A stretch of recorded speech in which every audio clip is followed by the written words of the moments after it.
Hello everyone, welcome to my channel Literary Target by Chavi. Today we will be discussing the very first topic of our UPGIC English lecturer syllabus, the life and works of Geoffrey Chaucer. So let's get started.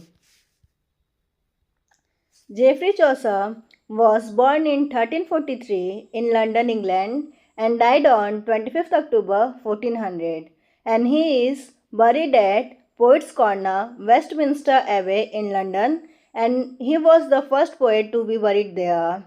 He belonged to late Middle Ages and by occupation he was a poet, philosopher, bureaucrat and a diplomat. His wife's name was Philippa Roet and Geoffrey Chaucer was influenced by Dante, Boccaccio, Petrarch and Ovid. Geoffrey Chaucer, जिन्हें morning star of Renaissance, the grandfather of English novel, father of English literature and father of English poetry कहा जाता है, उनका जन्म 1343 में England के London शहर में हुआ था एवं उनका मृत्यु 25 अक्टूबर 1400 में हुआ तथा वे लंदन के वेस्टमिंस्टर एबे में पोएट्स कॉर्नर में दफन हैं और वे लेट मिडिल एजेस से बिलोंग करते थे। वो पेशे से एक पोएट, फिलोसफर, ब्यूरोक्रेट और एक डिप्लोमेट भी थे और उनकी वाइफ का नाम फिलिपा रोएट है। जेफ्री चौसर दांते, बोकैसियो, पेट्रार्क तथा ओविड से बहुत प्रभावित थे और ये प्रभाव उनके लेखनी में भी स्पष्ट देखने को मिलता है। Major historical events in his life span: the 100 Years' War, which was fought between England and France in the year 1337 to 1453, Black Death in the year 1348 and Peasants' Revolt in the year 1381. Chaucer is the poet who saw the reign of three English kings. He was born in the reign of Edward III, lived through the reign of Richard II, and died the year after Henry IV ascended the throne.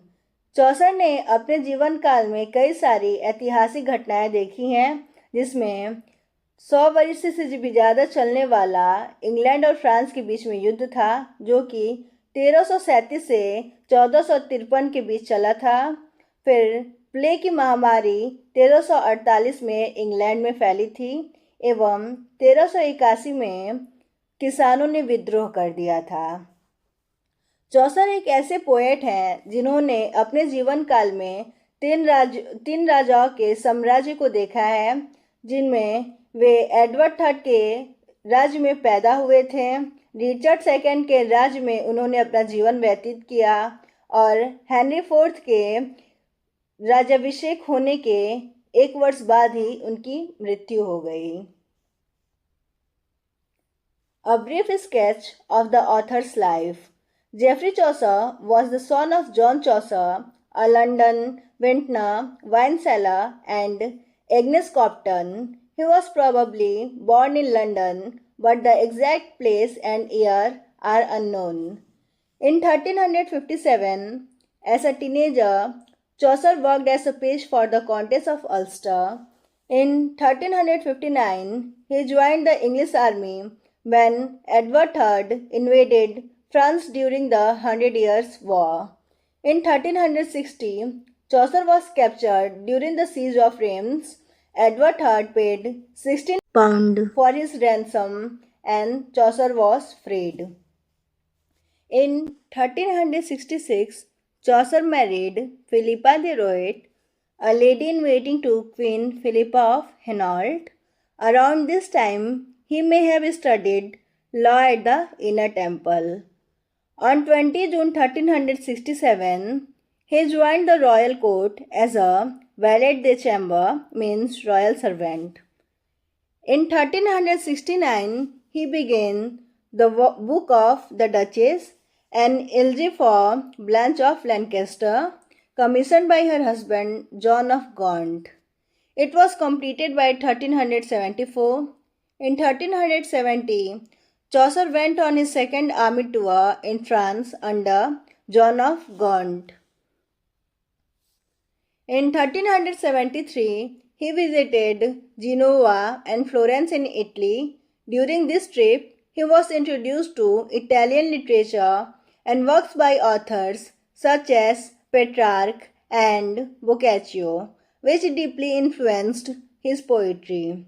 On 8 June 1374, Chaucer became Comptroller of Customs of Wool in the port of London, a well-paid job he held for 12 years, during which he wrote most of his poetry. Geoffrey Chaucer John Chaucer और Agnes कॉर्पटन के पुत्र थे।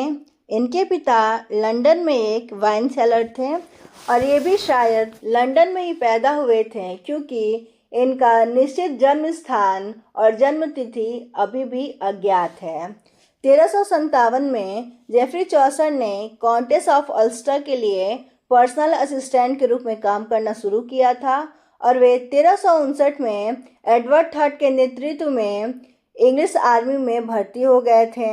1360 में इनको France के राजा ने capture कर लिया था, जिसमें इनको छुड़ाने के लिए एडवर्ड थर्ड ने 16 पाउंड का जुर्माना भरा था।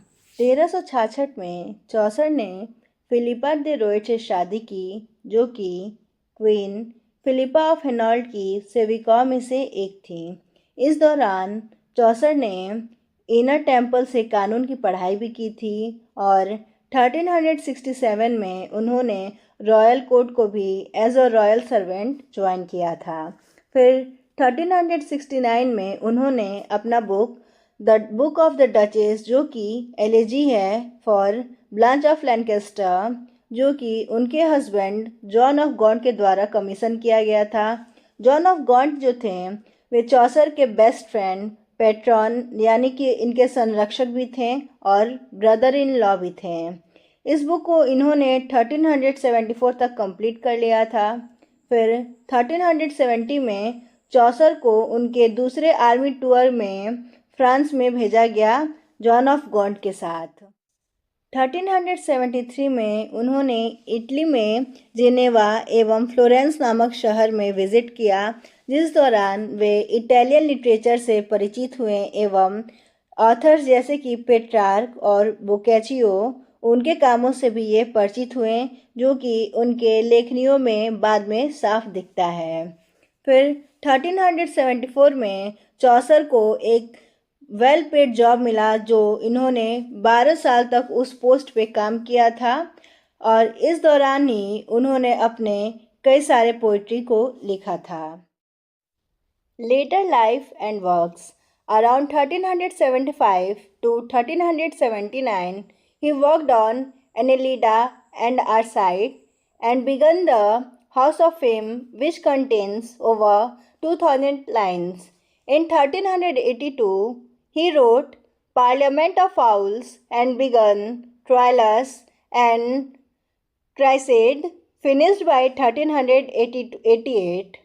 In 1385 he became Justice of the Peace in Kent, and in 1386 he left his comptroller job, became Member of Parliament for Kent, and began writing the Legend of Good Woman. In 1387 his wife Philippa died. In 1388 he began his masterpiece, The Canterbury Tales, a collection of stories told by pilgrims, written over about 10 years. On 12 July 1389, Chaucer became clerk of the King's Work, overseeing projects like Westminster Palace and Windsor Castle. In 1390, he was robbed and injured. In 1391, he left this post and became deputy forester in Petherton Park. In 1398, he stopped working on the Canterbury Tales. After Richard II was overthrown in 1399, Chaucer's political protection ended. King Henry IV renewed his grants, but Chaucer complained in the complaints of Chaucer to his purse that he was not paid. The last record of him is from 5th June 1400. He is believed to have died on 25th October 1400, though this date comes from his later tomb engraving. Some historians think he may have been murdered for political reasons, but there is no proof. Chaucer was buried in Westminster Abbey, later moved to Poets' Corner, becoming the first writer buried there. 1375 से 1379 के बीच में उन्होंने अपने कार्य Annelida और अर्साइट और the house of fame को लिखना शुरू कर दिया था। फिर 1382 में उन्होंने पार्लियामेंट ऑफ फॉल्स लिखा था और ट्रायलस एंड क्राइसेड, जो कि बैटल ऑफ ट्रॉय पे बेस्ड है, उसको भी लिखना शुरू कर दिया था, जिसे इन्होंने 1388 तक फिनिश कर दिया था। फिर 1385 में वे कैंट में जस्टिस ऑफ द पीस बने। फिर 1386 में उन्होंने जो उनका पोर्ट पे कॉम्पेट्रोलर जॉब था उसको छोड़ के कैंट में मेंबर ऑफ पार्लियामेंट बन गए और वहाँ पे उन्होंने the legend of good women लिखना शुरू कर दिया था। इस वर्क में उन्होंने पहली बार हीरोइक कपलेट का यूज़ किया था। 1387 में उनकी वाइफ फिलिपा की मृत्यु हो गई। फिर 1388 में उन्होंने अपने मास्टरपीस द कैंटरबरी टेल्स को लिखना शुरू कर दिया था। यह एक तीर्थयात्रियों द्वारा बताए गए कहानियों का संकलन है और इसको लिखने में उन्होंने 10 साल से भी ज़्यादा समय लगाया, लेकिन फिर भी ये पूरा नहीं हो पाया था। फिर 12 जुलाई 1389 को चौसर किंग्सवर्थ के क्लर्क बन गए थे और वे वेस्टमिंस्टर पैलेस और विंडसर कैसल के प्रोजेक्ट्स को देखने लगे थे। 1390 में उन्हें लूटा गया था, जिसमें वे घायल भी हो गए थे। फिर 1391 में उन्होंने अपना पोस्ट छोड़ दिया ओवरसीइंग करने का प्रोजेक्ट्स को और वे डिप्टी फॉरेस्टर बन गए पैथरटन पार्क में। फिर 1398 में उन्होंने द कैंटरबरी टेल्स पे काम करना बंद कर दिया था। फिर 1399 में जब रिचर्ड सेकेंड को गद्दी से हटा दिया गया तो इनका पॉलिटिकल प्रोटेक्शन भी ख़त्म हो गया। किंग हेनरी फोर्थ ने इनके ग्रांट्स को रिन्यू तो किया था, लेकिन चौसर ने एक बुक लिखा था the complaints of Chaucer to his purse. उसमें इन्होंने मेंशन किया था कि उन्हें पैसे नहीं मिले। उनके बारे में जो लास्ट रिकॉर्ड है वो 5 जून 1400 का मिलता है और ये माना जाता है कि वे 25 अक्टूबर 1400 में मर गए थे। और ये जो डेट है वो उनके कब्र पे जो पत्थर होता है उस पर लिखे हुए इंग्रेविंग से आया है। कुछ हिस्टोरियंस को लगता है कि इनको पॉलिटिकल रीजंस की वजह से मार दिया गया था, लेकिन इस बात का कोई प्रूफ नहीं है। फिर चौसर को वेस्टमिंस्टर एबी में दफनाया गया, लेकिन बाद में उन्हें वहाँ से निकालकर पोएट्स कॉर्नर में दफना दिया गया और इस प्रकार वे पोएट्स कॉर्नर में दफन होने वाले प्रथम राइटर बन गए थे। Critical opinions about Chaucer. Chaucer के बारे में क्रिटिक्स का opinion. According to G K. Chesterton, Chaucer is the grandfather of English novel. G K. Chesterton ने चौसर को इंग्लिश नावल का ग्रैंडफादर कहा था। Matthew Arnold said that with them is born our real poetry। Matthew Arnold ने कहा कि चौसर के साथ हमारा रियल पोइट्री ने जन्म लिया था। इन्होंने ये भी कहा कि Chaucer's poetry lacked the high and excellent seriousness which Aristotle assigns as one of the great virtues of poetry। उन्होंने कहा कि चौसर के पोइट्री जो थे वे हाई और एक्सीलेंट सीरियसनेस जो होता है उनमें नहीं था, जिसको अरिस्टोटल ने अपने वर्क पोइटिक्स में असाइन किया था as a greatest virtue of poetry. According to Lowell, Chaucer found his native tongue a dialect and left it a language. Lowell के अनुसार चौसर ने अपने नेटिव टंग यानी कि जो इंग्लिश था उसको बोलचाल के भाषा के रूप में पाया था, लेकिन उसको as a language as a भाषा छोड़ा। And Chaucer is the greatest English story teller in words, one of the world's 3 or 4 story tellers. Lowell ने यह भी कहा कि चौसर जो है वो इंग्लिश के एक बेहतरीन स्टोरी टेलर हैं और ऐसा विश्व में 2 या 4 ही होंगे। According to Dryden, Chaucer is the father of English poetry. With Ovid ended the golden age of the Roman tongue. From Chaucer, the poetry of the English begun. Dryden जो हैं उनके अनुसार चौसर जो हैं वो इंग्लिश पोइट्री के father हैं. ये स्टेटमेंट बहुत इंपॉर्टेंट है, कई बार एग्जाम्स में पूछता है. उन्होंने ये भी कहा कि ओविड के साथ रोमन टंग का गोल्डन एज खत्म हुआ था, लेकिन चौसर के साथ इंग्लिश पोइट्री का नया एज बिगन हुआ. Dryden stated that in Chaucer's characters Here's God's plenty. Dryden ने यह भी कहा कि चौसर्स के जो कैरेक्टर होते हैं वे विविध बैकग्राउंड्स को दर्शाते हैं, इसलिए उन्होंने कहा कि Here's God's plenty. William Blake about prologue to Canterbury Tales. As Newton numbered the stars and as Linnaeus numbered the planets, so Chaucer numbered the classes of men. William Blake जो कि एक बहुत महत्वपूर्ण राइटर हैं, उन्होंने कहा कि चौसर जैसे न्यूटन ने स्टार्स को नंबर्ड किया था, लिनियस ने प्लैनेट्स की गणना की थी, वैसे चौसर ने इंसान के क्लासेस के बारे में बताया. According to Edmund Spenser, Dan Chaucer, well of English undefiled, on fame's eternal beadroll, worthy to be filed, the morning star of song, who made his music heard below. ये एडमंड स्पेंसर ने अपने work the faerie queene में कहा था. Major works of the author: the romaunt of the rose, the book of the duchess, the house of fame, Anelida and Arcite, parliament of fowls, translation of Boethius, consolation of philosophy as Boece, Troilus and Criseyde, the legend of good women, the Canterbury tale, a treatise on the astrolabe. Chaucer's 3 periods of literary output. Chaucer's works are usually divided into 3 periods based on the main literary influence on him. First one is French period from 1358 to 1372. Second one is Italian period, which is from 1373 to 1385. And third one is English period, which is from 1386 to 1400. चौसर के works को mainly 3 periods में divide किया गया है, जो कि उस समय के मेजर लिटरेरी इन्फ्लुएंस को दिखाता है. पहला है फ्रेंच पीरियड, जो कि 1358 से 1372 तक था. दूसरा इटालियन पीरियड फ्रॉम 1373 टू 85. और तीसरा इंग्लिश पीरियड जो 1386 से उनके मरण समय तक यानी 1400 तक था. First, the French period from 1358 to 1372. In this stage, Chaucer was strongly influenced by medieval French literature, including satires, romances, fabliaux, and poets like Dickens, Maquet, and Froissart.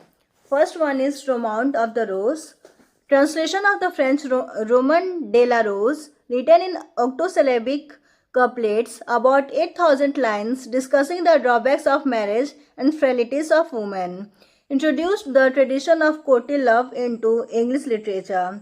And the second work of him is The Book of the Duchess in 1369, an allegorical elegy on the death of Blanche, Duchess of Lancaster, written in octosyllabic couplets, praises her virtues and expresses grief. 1358 से 1372 के बीच Chaucer medieval French literature से heavily influenced थे, जिसमें satires, romances, fabrics and poets like Deschamps, Machaut and Froissart भी थे. इस दौरान उन्होंने रेमॉन्ट ऑफ द रोज और द बुक ऑफ डचेस लिखा था. Second one is the Italian period from 1373 to 1385. Here, Chaucer drew by taking inspiration from Dante, Petrarch, and Boccaccio. His style became more polished with better rhetoric, meter, and characterization. Although many works were still dream allegories, Chaucer now uses humor, realism, and a wider range of ideas. Some of his works during this period are 1. The House of Fame, written in 1384. Similar to Dante's Divine Comedy in form, it is very important for our exam purpose. It is a dream vision where an eagle carries the poet to the house of fame, breaks off before important news is revealed. The comic eagle character is a highlight in this work. Second one is the Parliament of Owls in 1382, written to celebrate Richard II's marriage to Anne of Bohemia. Birds gather on St. Valentine's Day to choose mates. Birds like the eagle, goose, duck, dove, and cuckoo represents comic satire on love.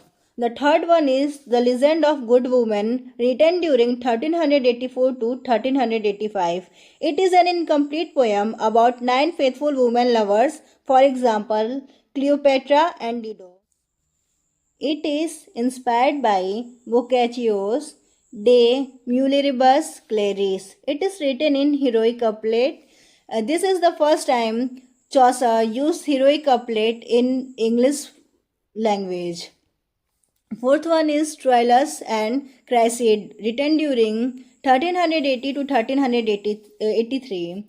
It is based on Boccaccio's Philostrato, set in ancient Troy, a masterpiece of courtly love poetry written in Rhyme Royal, which is a 7-line stanzas poem.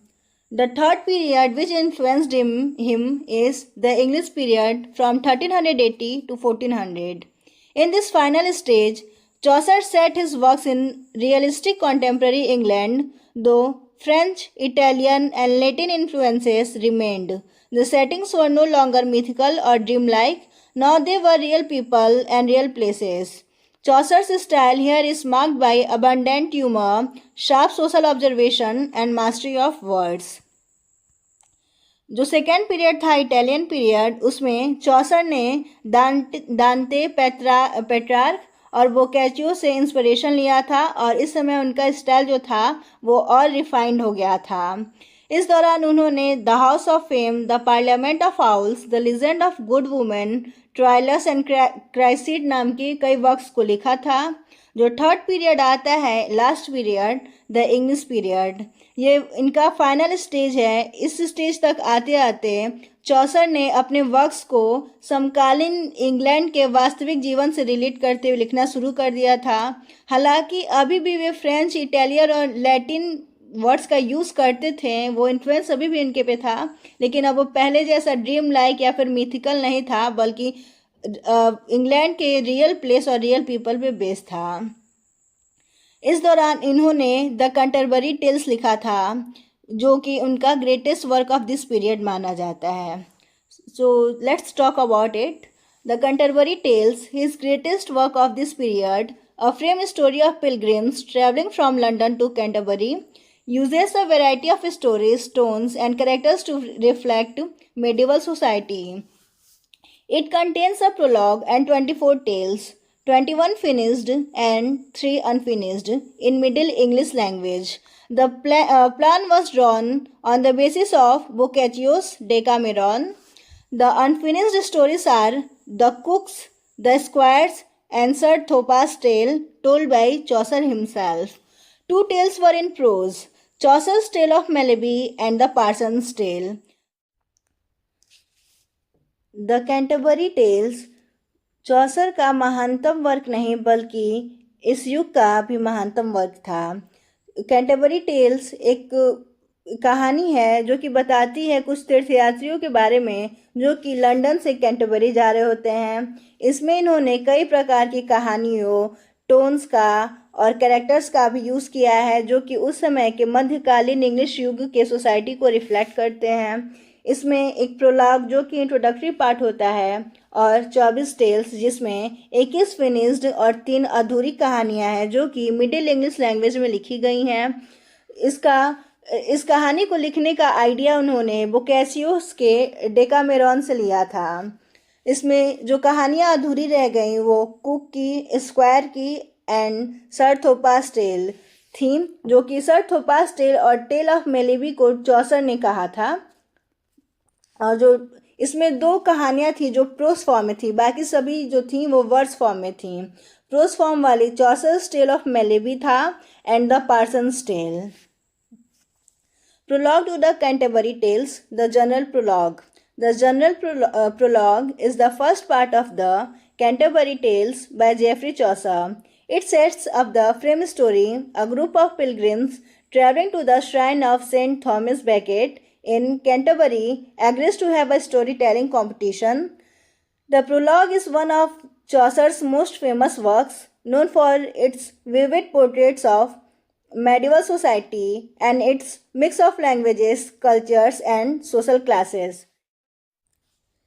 Canterbury tales के first part को general prologue के नाम से जाना जाता है, जो कि एक इंट्रोडक्टरी पार्ट है जो कि बताता है कुछ तीर्थयात्रियों के बारे में जो कि ग्रुप बना के कैंटरबरी के सेंट थॉमस बेकेट के पवित्र स्थल के लिए जाते हैं।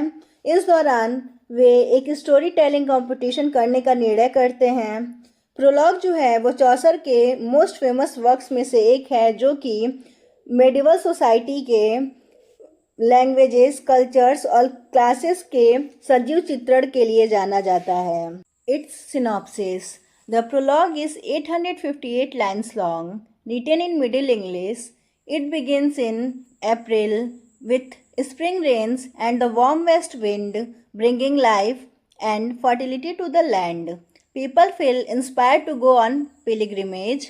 In London, the most famous destination was the shrine of Thomas Becket, a martyr believed to have the power to heal sin. The narrator, presented as Chaucer himself, is at the Tower Dean in Southwark. There, he meets a diverse group of pilgrims, sundry folk, going to Canterbury.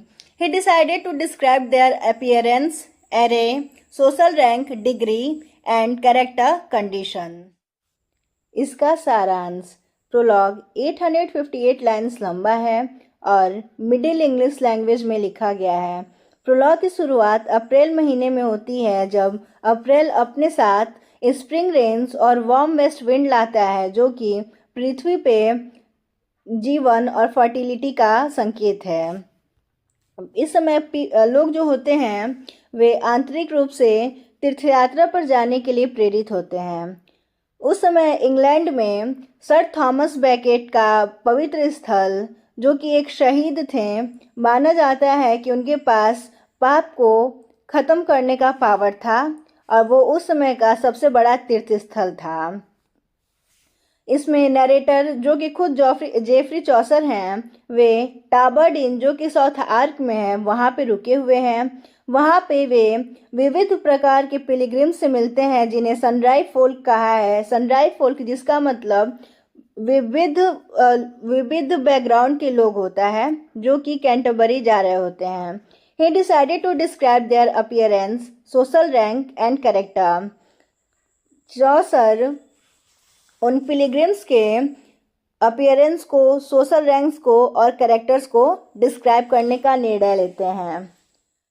Pilgrims list include a knight and his squire, which was his son, a yeoman, a prioress with another nun and 3 priests, a monk, friar and merchant, a clerk and sergeant of law, a franklin, a group of craftsmen, haberdasher, carpenter, weaver, dyer, tapestry weaver, a cook, shipman, and doctor of physics, a wife of Bath, a parson and his brother, a ploughman, a miller, municipal, reeve, summoner, and pardoner, the host, whose name was Harry Bailey, and the narrator, which was Chaucer himself. Storytelling contest. The host suggests a storytelling contest.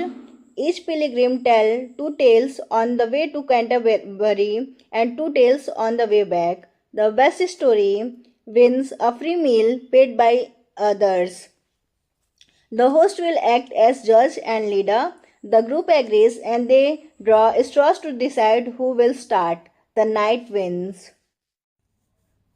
जब सभी तीर्थयात्री tower dean में रुके होते हैं तो उस tower dean का मालिक और होस्ट हैरी बेली एक स्टोरी टेलिंग कंपटीशन कराने का सजेशन देता है।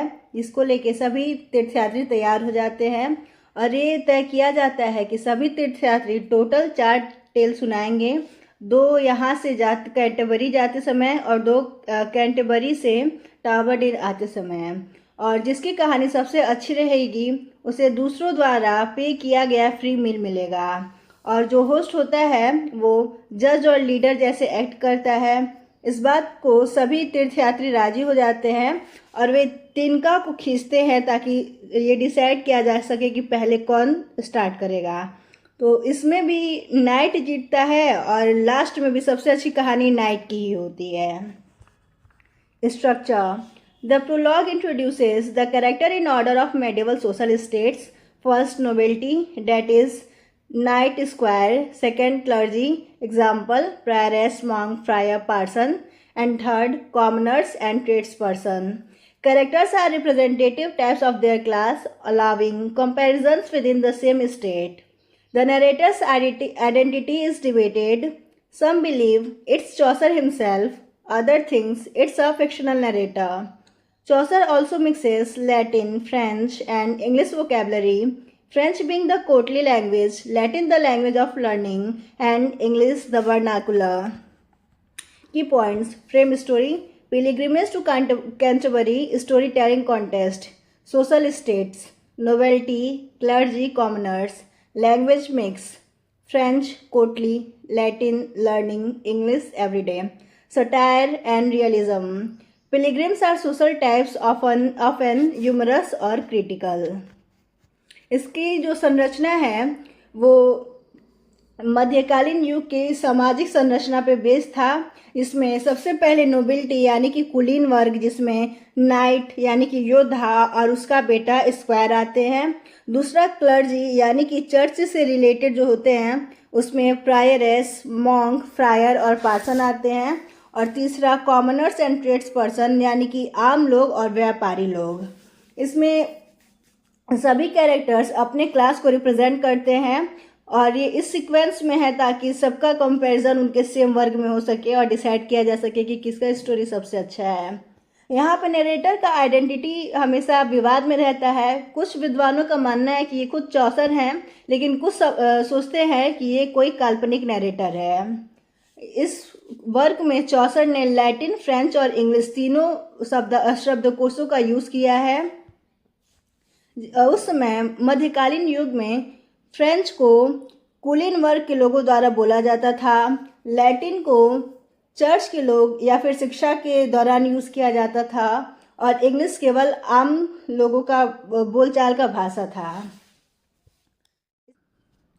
कुछ प्रमुख बिंदु: द कैंटरबरी टेल्स का जो फ्रेम स्टोरी है वो कैंटरबरी को एक तीर्थयात्रा का है, जिसके दौरान एक स्टोरी टेलिंग कॉन्टेस्ट करने का निर्णय लिया जाता है। इस वर्क में चौसर ने मध्यकालीन युग के 3 स्टेज जो नोबिलिटी, क्लर्जी और कॉमनर्स का था उसे एक एकदम सटीकता के साथ दिखाया है। इसमें नोबिलिटी जो थे वो फ्रेंच लैंग्वेज का यूज़ करते थे, क्लर्जी लैटिन लैंग्वेज का यूज़ करते थे और कॉमनर्स इंग्लिश लैंग्वेज का यूज़ करते थे। इस वर्क में उन्होंने व्यंग और वास्तविकता दोनों का यूज़ किया है और पिलग्रिम्स को उस समय के सामाजिक लोगों के तौर पे दिखाया था, जो कि काफ़ी हास्यास्पद एवं आलोचनात्मक दोनों है। That's all. Thank you for watching.